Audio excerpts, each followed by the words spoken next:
bonsoir à tous. Le G5 Sahel, d'abord, je vous le signale, n'a jamais servi à rien. Depuis sa création, il n'a jamais pu attraper le moindre terroriste. Au contraire, depuis l'attentat qu'il a frappé à Mopti, il s'est mis dans une forme d'errance à travers le territoire du Mali, voulant s'installer à Badalambou, chassé par les populations, s'étant réfugié près de l'aménagement. Bref, c'est une organisation fantôme qui n'a jamais pu réaliser le moindre résultat. Et c'est pour une raison simple. C'est que politiquement, on a créé le G5, mais on ne lui a jamais donné les moyens de travailler. Et faites une simple comparaison. Pour l'Ukraine, les États-Unis ont alloué 40 milliards de dollars, c'est-à-dire que 20 000 milliards de francs CFA. Quant au G5, il demande que 250 milliards, depuis 2015, il n'a jamais pu mettre la main sur ce budget. Donc le G5 était condamné à mourir.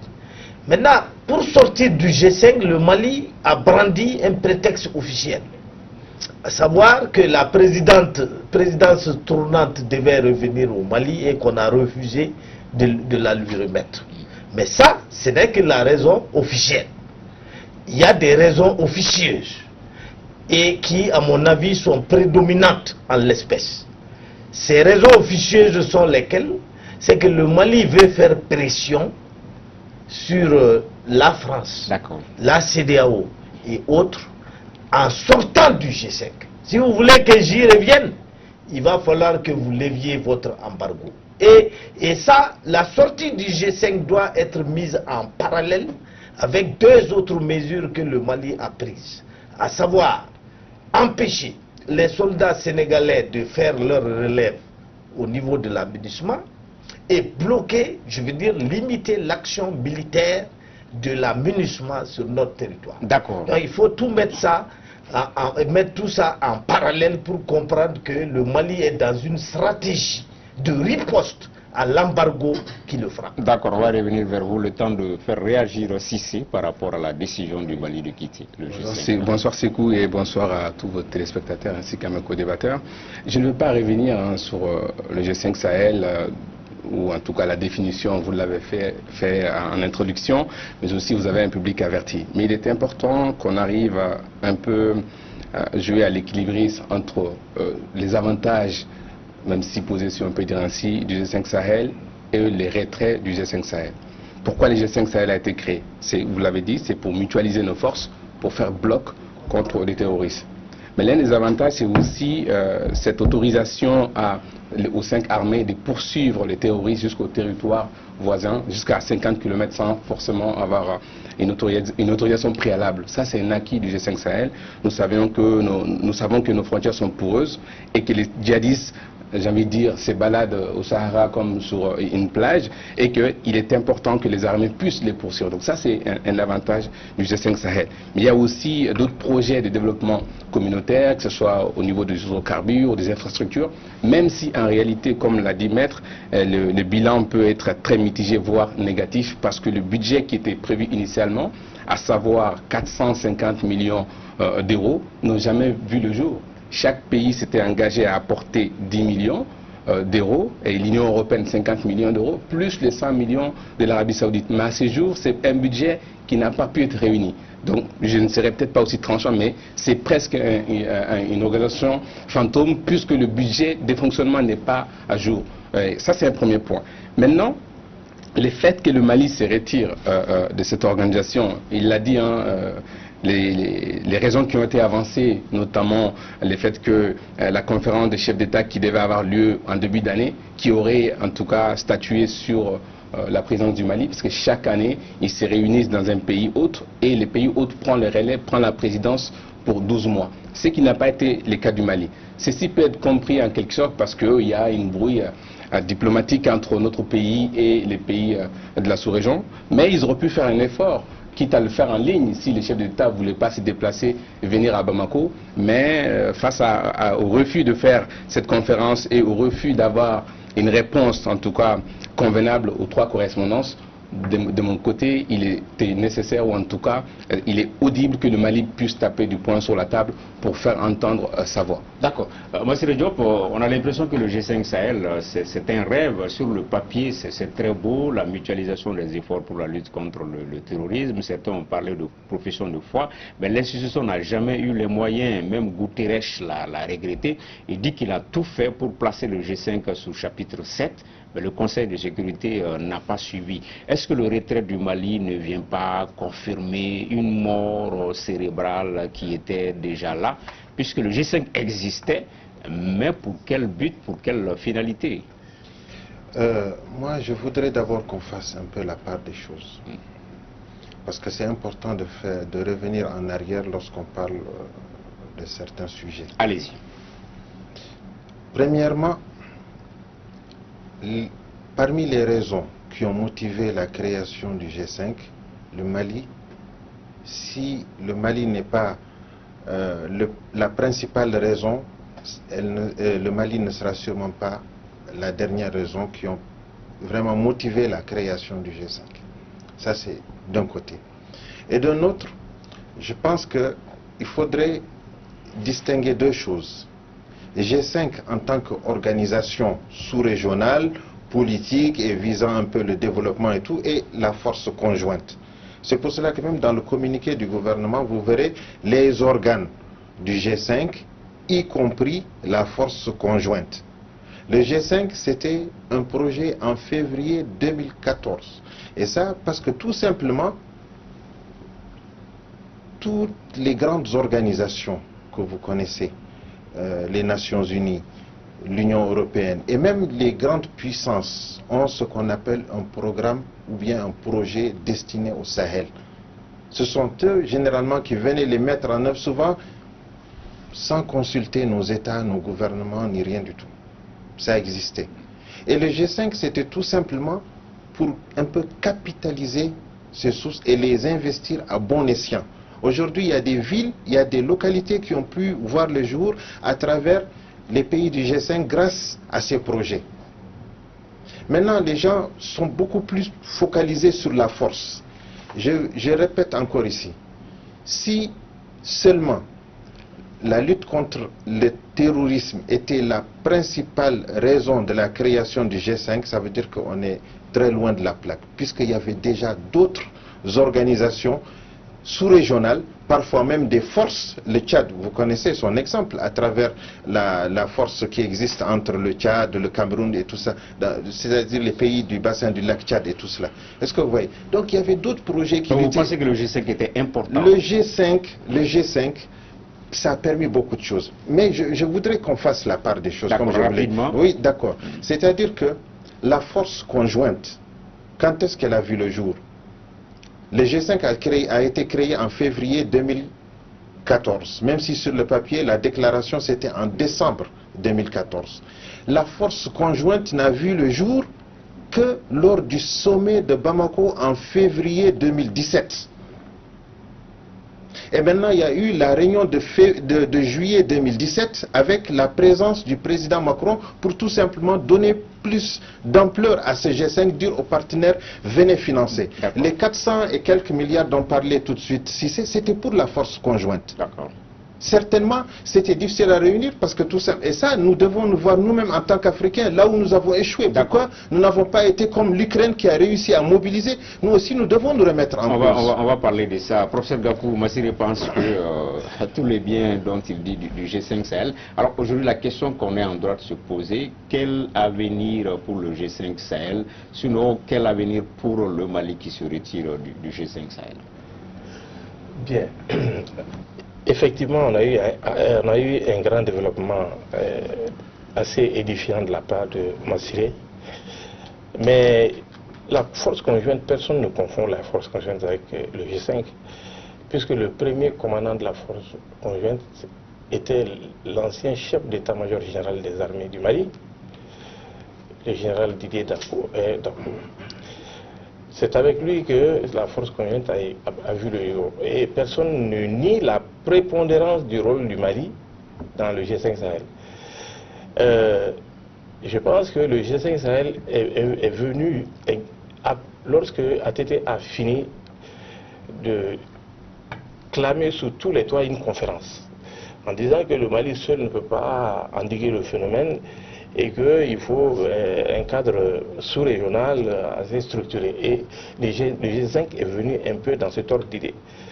Mais le problème le plus grave du G5, selon moi, c'est le fait que les États membres n'ont jamais été en mesure de renoncer substantiellement à leur souveraineté propre, à leur défense souveraine propre, au profit de la collectivité. Donc, il y avait des rivalités par rapport aux États au sein du G5, des rivalités dues à la perception que chaque État avait de sa propre sécurité. Et donc, ça, d'une manière générale, ça c'était un problème interne au G5 qui va perdurer et qui, à mon avis, ne va plus permettre que les investissements qui étaient attendus puissent avoir cours. Quant aux États-Unis d'Amérique, ils n'ont jamais cru dans cette affaire. Et la preuve, ils n'ont jamais mis un sou dedans. Et si on n'a pas réussi à mettre le G5 sous chapitre 7, c'est aussi parce que les États-Unis ont toujours été réticents à financer la structure. D'accord. Le retrait du Mali, pour moi, c'est encore un acte de souveraineté. Tout simplement, il ne faut pas aller chercher loin. Le Mali n'est pas fâché avec le G5 Sahel. Le Mali a été méprisé. Et il a été méprisé au plus haut niveau. Et ce mépris lui donne largement le droit de clamer sa respectabilité. D'accord. Voilà. Ok, Maître Konaré, le Mali s'est retiré. On sait sur un plan opérationnel, le Mali est présent, je crois, avec 2 bataillons au niveau du fuseau centre, la zone de Boulkessi, et puis vers la frontière, le fuseau ouest vers la Mauritanie, 2 bataillons. Quel impact ce retrait peut avoir sur les opérations, ou est-ce que vous pensez que c'est sans incidence sur le terrain? Mais l'essentiel des groupes terroristes, c'est sur notre territoire. L'essentiel du trafic des groupes terroristes et des poursuites menées par les forces armées des différents pays, c'est sur le territoire du Mali. Et donc, si ces forces du G5 n'ont pas la possibilité d'évoluer en territoire malien, elles vont tout simplement cesser d'évoluer. Sans le G5, et sans le Mali, il n'y a plus de G5. Il n'y a plus de capacité opérationnelle. Et je vous rappelle que, à mon humble avis, le G5 a été mis en place à l'instigation de la France en tant qu'écran de fumée. C'est-à-dire que c'est une organisation de propagande. La France voulait faire croire qu'il fallait regrouper les différents pays du Sahel de manière qu'ils puissent se défendre eux-mêmes en mutualisant leurs forces. Mais en réalité, la France n'a jamais voulu donner les moyens au G5 d'être très opérationnel, parce que si le G5 avait atteint de grands résultats, que deviendraient Barkhane et Takuba? Et donc, il fallait que le G5 vive dans une situation d'inexistence en quelque sorte, pour que Barkhane et Takuba puissent monter en puissance en territoire sahélien. Parce que c'est à travers Barkhane et Takuba que la France et les Européens perpétueraient leur présence au Sahel, et ce, conformément à leurs intérêts nationaux. Donc on a créé le G5 pour nous jeter de la poudre aux yeux. C'est pourquoi le G5 n'a jamais servi à rien, et aujourd'hui c'est sa fin clinique. D'accord. Est-ce que ça ne pose pas la problématique du financement par les Africains eux-mêmes de leurs institutions sous-régionales? Parce qu'en 2022, on a honte en tant qu'Africains de dire que le chapitre 7 n'a pas fonctionné, que l'ONU n'a pas voulu mettre des sous, que la France n'a pas voulu mettre des sous. Est-ce que ça ne pose pas aujourd'hui la problématique de l'autofinancement de nos institutions par nous-mêmes Africains, à travers l'exemple du G5 Sahel par exemple? Absolument. Là, on parle du cas du G5 Sahel, mais ça peut être mis sur différents niveaux. Surtout, nous sommes à une période où nous assistons à une vague, si je peux me permettre ainsi, d'appel à la souveraineté africaine, à bas la France, à bas la Russie, à bas un tel et tel. C'est important de porter ces discours pour la fierté africaine, mais c'est tout aussi important que nous fassions preuve d'engagement sur ces mobilisations des fonds pour financer notre propre sécurité. L'idée du G5 Sahel, moi, à la base, je trouvais ça très noble parce que quand une force d'occupation externe, en tout cas une armée étrangère intervient, tôt ou tard, elle finira par partir. Donc l'idée était bien vue que les Africains ou que les Sahéliens s'organisent pour mettre en place une armée commune pour leur propre sécurité. Donc sur le papier, c'est très beau. Mais là où je rejoins en partie les raisonnements de Maître tout à l'heure, c'est là. Réellement, de la création, les G5 ont manqué d'ambition. Vous voyez, sur 5 pays, environ 5 millions de kilomètres carrés, 5000 hommes ne pourront jamais sécuriser. L'effectif de l'armée française, c'était déjà 4000 et quelques 5000 hommes.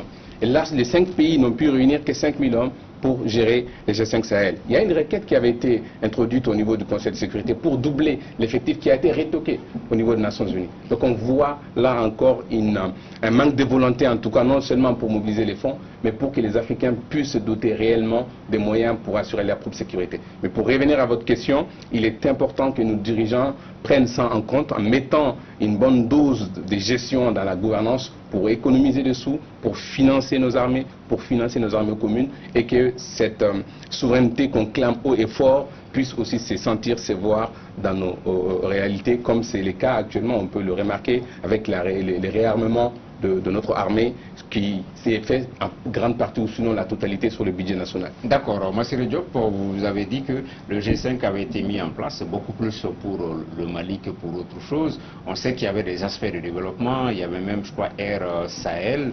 Aujourd'hui, on annonce la mort, la fin du G5 Sahel. Est-ce que vous pensez qu'on n'est pas aussi pessimiste? Parce que, en parlant de G5 Sahel, on est dans la multilatéralité. Alors que même si le G5 arrivait à disparaître, la Mauritanie et le Mali, de façon bilatérale, peuvent coopérer dans la lutte contre le terrorisme. Le Burkina et le Niger, dans la même bilatéralité, peuvent coopérer. Est-ce que, plutôt que la multilatéralité, il ne faut pas privilégier la coopération entre États? Ça peut également porter fruit, c'est un palliatif. Oui, mais dans le temps, ça a montré aussi ses limites. Aujourd'hui, on va surtout vers des ensembles, des grands ensembles. Nos États, eux seuls, ne peuvent pas faire face à toutes ces menaces et à tous ces risques. Encore une fois, moi je pense qu'on met trop l'accent sur la sécurité que les autres aspects liés au G5 Sahel. Tout à l'heure, on parlait du cas des États-Unis qui refuseraient en tout cas de financer. Les États-Unis ont toujours financé, hein. En tout cas, ils ont toujours financé. Maintenant, le problème qui se pose, c'était quoi? De mettre le G5, la force conjointe plutôt, sous chapitre 7. Et c'est là où les États-Unis et la Grande-Bretagne surtout étaient opposés. Parce que pour eux, déjà qu'il y a la MINUSMA, on va encore ajouter une autre force, donc ça fera de trop et les financements ne seront pas aussi conséquents. Donc ils ont privilégié cet aspect dont vous parlez, qui était le côté bilatéral. Parce qu'ils ont financé beaucoup de nos armées et tout ça pour se relever, mais on a vu ses limites. Donc c'est pour cela que, moi en tout cas, je pense que, sincèrement, nous devons aller vers de grands ensembles. Nos États ont montré leurs limites. Aller du côté bilatéral, ça peut peut-être nous permettre de corriger certains aspects. En même temps, ce n'est pas tout, parce que nous avons des réalités pratiquement similaires. Le danger qui nous guette aujourd'hui, c'est un danger qui est transfrontalier, qui guette tous les pays. Donc si nous allons vers des grands ensembles, moi je pense que c'est là où nous aurons beaucoup plus de force à capter les financements et en mettant en œuvre ce dont vraiment nous voulons. Un dernier aspect, si vous me le permettez. Ouais. Le Mali, le G5 sans le Mali, vraiment ce n'est pas le G5. D'accord. Le Mali est central dans le G5. Le Mali a consenti d'énormes sacrifices pour le G5. Et moi, je pense que tourner le dos à une organisation que nous avons créée, vous voyez un peu comment ça fait. Je pense que nous aurions dû peut-être taper beaucoup plus sur la table. Les Tchadiens nous écouteront, les Français aussi et bien d'autres. D'accord, merci quand même pour les plaidoyers en vue du maintien du Mali au niveau du G5 Sahel. Professeur Gakou, on a récemment vu une délégation burkinabé d'autorités militaires. Est-ce que vous pensez que la coopération bilatérale peut pallier la fin, la mort du G5 Sahel? Non, ça ne peut absolument pas pallier le G5, parce que ce n'est pas les mêmes vocations. La coopération bilatérale, généralement, elle est très bonne partout et dans tous les sens. Vous avez vu même le Tchad, qui n'avait pas répondu, s'est mis dans un rétropédalage qui, à mon avis, arrive un peu tard. Et ça, c'est au moins par rapport aux relations bilatérales. Et on ne peut pas substituer les relations bilatérales aux nécessités de la sécurité collective. Ce n'est pas la même chose. Donc le G5 Sahel était un instrument surtout de sécurité collective, mais comme il dit, qui comportait beaucoup de volets, notamment le développement et autres des zones concernées. Mais le projet était tracté par le volet sécurité. Et, à mon avis, cette sortie du G5 va provoquer une densification des relations bilatérales. D'accord. Des réactions sur la page Facebook, Aliou Maïga. La première phase du PIP 2019-2021 comprend un portefeuille de 40 projets structurants qui sont cohérents avec les 4 axes stratégiques de la SDS, défense et sécurité, gouvernance. Django Sissoko, au lieu que Barkhane dépasse 1 million d'euros par mois, ces montants pouvaient servir d'opérationnaliser le G5 Sahel s'il y avait de bonnes idées. Aboudraman Traoré, nous devons compter sur nous-mêmes et comprendre si cela est encore que les Occidentaux voient différemment. L'exemple du cas de l'Ukraine confirme cela de manière criarde. Ousmane Sy, enfin, G5 et la France, ils ont cohabité avec les djihadistes depuis 9 ans et maintenant ils veulent pas cohabiter avec les Russes ou Wagner, sacrés occidentaux. Voilà, le débat il est également intéressant sur les pages Facebook, Africa Télévision et le débat du dimanche. Justement, deuxième et dernier.